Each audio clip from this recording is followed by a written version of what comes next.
Thanks for staying tuned to your station, the Africa Independent Television, and welcome to your program, Security Watch Africa. On this program and on this channel, we'll bring that information you need to keep your life safe and secured. Welcome to your program today. My name still remains Frica.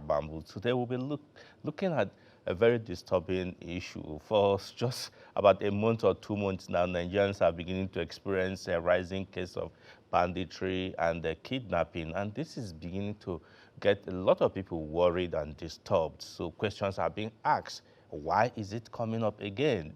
We seems to have some breather between November, December, January, and February. It's something that we really need to look into and find a way forward for it, because people need to be free. People need to feel safe when they move around. But these days, people are more worried and disturbed. So that will be the focus of today's program. Already I have in the guest a man who is knowledgeable, and is a man that I respect so much when you talk about security, because he has seen it all. He put in more than 35 years of his life into providing security for Nigerians. And even after his retirement, he's still doing that. I will unfold him when it's time for the interview, but it's somebody that you're a known face and a man who is passionate about security of lives. But before then, I want to tell you that come May 4th and 5th, 2023, Security Watch Africa, in collaboration with its partner, Stellenbosch University's Center for Military Studies, will be having an international symposium to look at the issue of blue ocean economy, which is regarded to be the next world, because today a lot of people are talking about diversification of the resources and economy of the world, particularly Africa. And researchers have told us that more wealth are in the waters, so we want to tap into it. But before that can be done, there must be security on our waterways. And as it is said, that crime, both the land and the water, has collaborative efforts, put collaborative efforts in commission of any crime. So we will be dissecting that issue in South Africa, May 4th and 5th. Then after which we'll be able to come out in line with the agenda of African Union's Agenda 2063. So we wish that you can join us in South Africa to look at this issue. But let's continue with today's program. Part of the initiative that Mr. President Muhammad Buhari had charged the Nigerian Armed Forces is to look for a way to reduce spending foreign exchange in acquiring needed hardware to tackle insecurity in the country. And that charge is being taken seriously by the Chief of Army Staff, Lieutenant General Farouk Yahaya, by giving a challenge to his men to develop innovative products that will help. During the recently concluded First Quarter Chief of Army Staff conference in Abuja, exhibition was held, and Security Watch Africa, Shuli Daniels, was there, and she brings us this report. Towards the attainment of the African Union's Agenda 2063 on sustainable peace and security in Africa, Security Watch Africa Initiatives, in collaboration with Stellenbosch University, South Africa, is hosting an international symposium on blue ocean economy. This symposium, which has the Nigeria's Chief of the Naval Staff, Vice Admiral Awol Zubairu Gambo, as the lead speaker, will take place May 4th to 5th, 2023, at the Stellenbosch Institute for Advanced Studies Conference Center, Stellenbosch, South Africa. Keynote address will be delivered by the Chief of the South African Navy, Vice Admiral Monde Lopese. Other special guests from Nigeria include Vice President of Interpol Africa, AIG Garba Baba Omar, Director of Security, Dangote Refineries Limited, AIG Omar Manko, retired. Come join us as we dissect and chart the way forward for security and advancement of the African blue ocean economy. In line with the order and directive of President Muhammadu Buhari for the Armed Forces of Nigeria to produce military equipment locally, the Nigerian Army under the leadership of the Chief of Army Staff, Lieutenant General Farouk Yahaya, has continued to ensure that adequate platforms and equipments are produced through the research and development initiatives of the Nigerian Army, as a well-developed capacity will help to enhance productivity and tackle security challenges facing the country. During the exhibition of the research and development products of the Nigerian Army at the recently held Fourth Quarter Chief of Army Staff Conference, General Yahaya stressed the importance of research and development in the success of all military in the world. We are not aware of the effects of research and development in the success of militaries over the world. Judging from the action case by the establishment of the research and development exhibition at the beginning of the conference, I have no doubt that we are on track toward achieving self-sufficiency in defense production. I'm glad that the Nigerian Army Research and Development Effort has in recent times received renewed push to contribute toward addressing our needs and contemporary challenges. The newly established Nigerian Army Heritage and Future Center is also positioned to support the research and development effort of the Nigerian Army. Deliberate efforts must therefore be here to harness all these efforts for our common good. Relevant Army Military Department and field commanders are hereby enjoined to identify from the exhibition and bring a proposal for due consideration. We should also continue to harness and encourage personnel with research potentials to put more effort to enhance our research and development and be innovative to reposition the Nigerian Army to curb contemporary security challenges. It will be recalled that at the 2022 Nigerian Army Day celebration NATSEL in Owerri, Imo State, there was a parade of some of the military hardwares in the inventory of the Nigerian Army, and this the Army Chief has vowed to improve on towards achieving self-sufficiency in defense production. Shuli Daniels, reporting for Security Watch Africa. Welcome back. Yes, like you had the need to be innovative. We must say that there's need for Nigeria to develop things, items, products we can be used locally instead of depending on foreign aids or foreign markets to get them. Yes, to the program of today, which we have termed the surging insecurity in Nigeria, any way out. I have in the studio with me already AIG Wilson Alego, retired but not tired.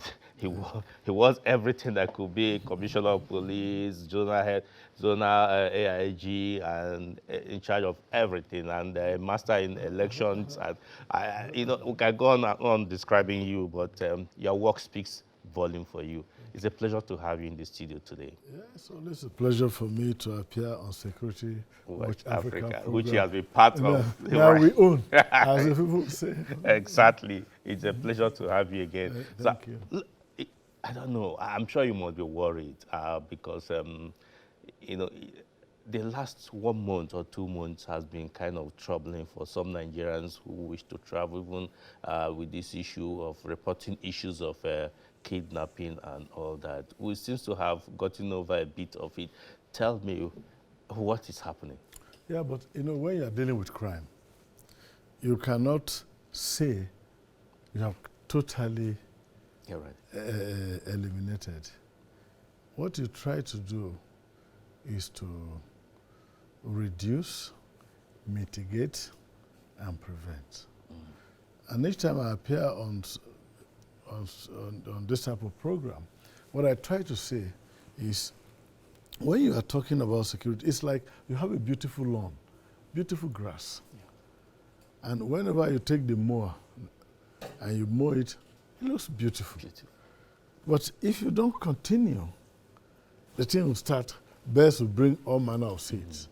So when you are dealing with issues of crime and criminality, you've got to maintain some consistency. And don't forget, we've just come out of an election. There were some confusion about cashless policy and all of this. And don't forget that the election period provided a lot of employment. Either INEC had hot staff, those in the campaign trail, those that will come and talk and they get 500, 1,000, and they had food to eat. So, of course, one of the causes of insecurity is poverty. So, unemployment. Now, that opportunity has reduced. So, usually post-election, you are going to have some kind of spike, not so much spike, but because if you look at the police statistics, it's not that, alarming. But once somebody is reported, oh, the man was at Area 1, he has been kidnapped, it's a big news, and people get alarmed. But if you are looking at, the crime statistics, you don't really get so alarmed. Or maybe some are not reported to the police. That's one of the challenges of policing in the third world. The issue of data for policing is not given much consideration. How do you collect this data? How do you analyze data? How do you utilize this data for crime prevention and solving? And so you don't feel some people, somebody injures them, they just go to one chemist, they get treated and they go. So a lot of statistics, a lot of data is lost. Yeah. And you need data to plan. So this is the challenge. Yes, we talk about intelligence-led policing, but intelligence should bring in information. It should bring in data. Which you will use, analyze, and say, this is the direction I want to go. So I think that is the challenge. So what my answer to your question is, if you look at the statistics closely, you may not think that there is that amount of spike before the election. I don't think we got to that because it was very difficult to go to Kaduna. I've got a lot of people go to Kaduna and come back. Nothing. Of course, unfortunately, there were some kidnapped also in Zamfara the other day. And only yesterday also, I think 4 police officers, 4 police personnel.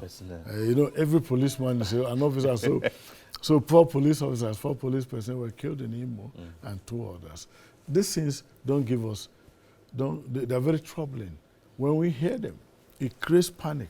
And that is why when you are planning the issue of crime, the issue of, you don't only prevent crime, but the fear of crime. And so we've got to understand that our engagement with the public to reassure them. Because if I talk with a serving police officer, I say, okay, this is what is happening, that is what is happening, and I get some kind of assurance. Therefore, our people must develop the habit of visiting their police stations. I went to Jos to talk on community policing, and there was a crowd in the hall. Unfortunately, the police personnel, some DPs were on the left, and then the civilians were on the right. And I told them, please, do you have the telephone number of your DPO? I don't think more than 2 or 3 of them. They don't even know whom their DPO is. These people are part and parcel of you. I am no longer a serving police officer, but I am not going to sit down and say, oh, it is for those who are working. It is for all of us. It is when we have all hands on deck that we get to know what is going on. Take, for example, in the FCT, are you going to be able to manage crime without the authority? You can't do anything about crime without development control. You can't do much about crime without the transportation security, the VIOs. You can't do much without the hospital management board. So the statistics, the data we have is grossly inadequate. And so it doesn't give you that robustness that you need as a policeman to plan. To plan, to prevent the issue of crime. So everything is happening. The pedestrian bridges, some people tell you that when they were robbed, nobody tells you how are these places being policed. It is only a collaboration with the authority of the FCT and the police command and other security agencies that will be able to do this. But in managing crime, it is not rocket science. It is about the people. Nyanyama may look so big, but people stay there. They know each other. They know who has just moved into the community. They know who are the guys disturbing. if they have confidence in you, they're going to be able to tell you, these are the guys causing problems. So that is the challenge. We need that robustness in engaging the community in a systematic way. The DPU shouldn't just be talking about community policing like a mantra. So let me cut you here. But some would say that maybe there is a lack of trust or lack of faith. And why should I go to the security agent? Why should I go to the police? Because after all, they will not do anything. Some would rather want to go to social media and post it. Somebody has been kidnapped, somebody has been robbed, instead of going to report to the police.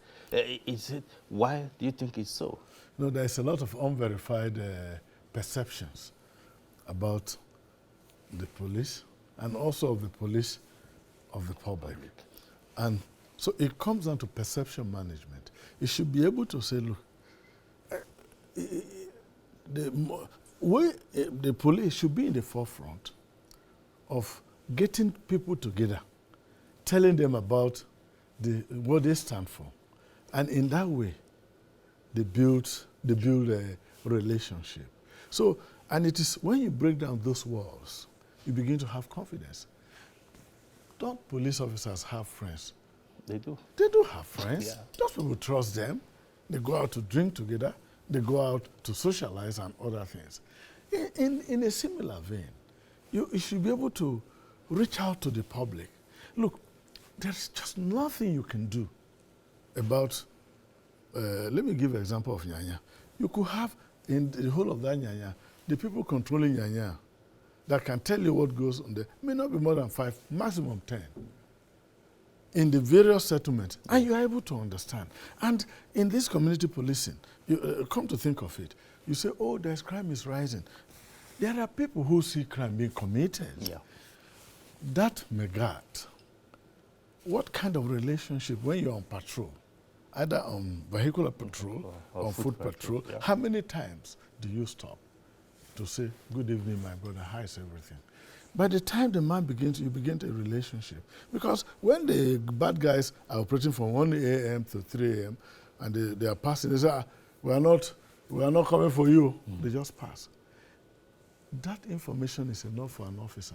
And it can only give you that. Say, those people, they don't pass. Because each time they hear those footsteps pass, in the morning they have reports that the neighboring house has been breached, has been broken into. So they are a veritable source of information. So I will come to that. So let's just take this this break, and we'll come back to that, sir. Towards the attainment of the African Union's Agenda 2063 on sustainable peace and security in Africa, Security Watch Africa initiatives, in collaboration with Stellenbosch University, South Africa, is hosting an international symposium on blue ocean economy. This symposium, which has the Nigeria's Chief of the Naval Staff, Vice Admiral Awol Zubairu Gambo, as the lead speaker, will take place May 4th to 5th, 2023, at the Stellenbosch Institute for Advanced Studies Conference Center, Stellenbosch, South Africa. Keynote address will be delivered by the Chief of the South African Navy, Vice Admiral Monde Lopese. Other special guests from Nigeria include Vice President of Interpol Africa, AIG Garba Baba Umar, Director of Security, Dangote Refineries Limited, AIG Umar Manko, retired. Come join us as we dissect and chart the way forward for security and advancement of the African blue ocean economy. Yes, sir. We're talking about perception because it's very, very important. Some will say the reason why they are not reporting to police or they are not taking police into confidence is that they have failed. They didn't respond but when you ask them, are you a victim? Have you witnessed it? No, somebody told them. So it's not that something they are very sure of. But you have talked about how police can build confidence and since they have friends in the community. But before the election, you had opportunity of talking to so many police officers across the country. And what is their mindset? What is their problem? What is the inhibition they have with associating with the public? If you interact with police officers, I can tell you largely most of them, the passion and the desire to serve and protect our various communities, you'll be amazed by the commitment of officers. And once they go out, they don't go out to break the law. They don't go out to do their work in any other way. Well, some harass citizens, some brutalize them, extortion. Yes. We have seen a lot of dismissal in the last few weeks. So Yes. people are that's making the public to be scared. That is why. And what the police authority saying? They say, look, we have the Force Public Complaints Unit. Yes. We have the various line officers, I mean the DPO, the area commanders, and the commissioners of police. What the police is saying, by the example they are making of those people, is, look, we do not condone incivility to members of the public. Okay. We do not condone discreditable conduct of our officers. We want to hold them in the highest of standards. And so what is going on is, you commit, and the force does not hide you. And that becomes a problem for the force, because they dismiss. Yeah, because that's the other issue. Dismiss them, and they become a problem to society. Yeah, but if you, when I read recently, some were demoted. You know, there are various levels of punishment that are available. But in every community, among different classes of people, even in the motor park, among the doctors, among nurses, among market women, they all have certain code of conduct. Yes. But there will always be the Judases among them. Definitely. And that there is a Judas in the group doesn't make that group that terrible, because the behavior of such is not acceptable, does not belong to that organization. Yeah. They are eased out. But I agree with you. The maximum punishment is dismissal and imprisonment. But there is a standard that the police will get to, especially when you're involved in theft. A police officer who is supposed to arrest thieves becomes a thief. Such are not condoned. Or you engage in a behavior that brings the force to public ridicule or public opprobrium. They will take that extra. But then they give you opportunity of appealing. If you think the punishment they give you is not commensurate, you can also appeal. Or you were convicted wrongly. So, but the public should see that all the force is doing is to give them that assurance that, look, it is not a system thing that police officers are asked to go out and commit those infractions. And those who do that are punished. So I think that should give confidence to the public to be able to come forward and report the behavior and the conduct of such officers. So let me take you on this. You were commissioner of police for many years. Yes. You were an assistant special police in zone, and so you know this. Some police officers on the road, when they are extorting money from the public, they say this money will go to Oga. Oga sent us to do all this. What was the experience? Yeah, no, you see, somebody who is a thief will always have an explanation. But if there is a DPO who is going to have those squeezed naira notes in his pocket, that's unfortunate. And the end of such are always predictable. I'm not saying they don't happen, but those who engage in such shameful conduct always end in the most ignominious way. If I stay here in the studio and say that, but I would doubt. Let me tell you, I carried out an experiment when I was Commissioner of Police in Kogi State. I got the SIB to enter vehicle from Lokoja to Dekina, from Lokoja to Okene. And I asked them to just be passengers in the vehicle. We gave them transportation, they disguised, and they just left. Just to see the actual behavior. Yeah, and they came back with a lot of stories, some encouraging, some very devastating, very disappointing. And we used our method of dealing with such people. There is disciplinary method, there are other methods. And one of the things we should be doing is engaging more with the public. If you find an officer in an area that has become so notorious. For example, you have an officer in Idiroko. He has a vehicle. He has almost become a smuggler. A smuggler. Yeah. Now you've got to study this guy. We've not really arrested him. But from intelligence and information available to you, this is what the IG is monitoring. This is what the SIB should be doing. So when this information comes, this guy is pulled out to somewhere, like somewhere that is removed from such opportunities. And then a method is used to monitor. So, or somebody works at the airport, he has almost become a thought from such people, or they are living clearly above their income.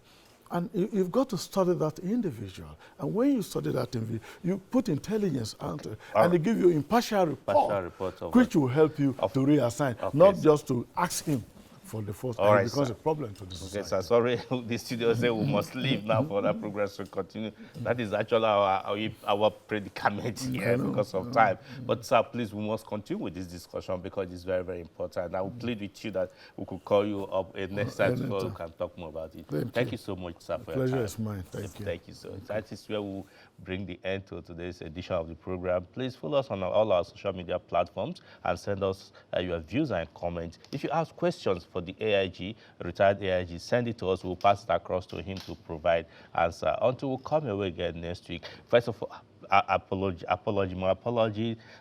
We should wish our Muslim brothers and sisters Barakah de Salah. I know that yesterday, but it continues. Eid Mubarak. Yeah, yesterday was the Eid and all that. I'm sorry about it, and really, it's time for us to celebrate. After more than 30 days of fasting and supplication, it's time for Almighty Allah to answer prayers, and I believe that He will answer. Until we come again next week, I say bye for now and remain blessed.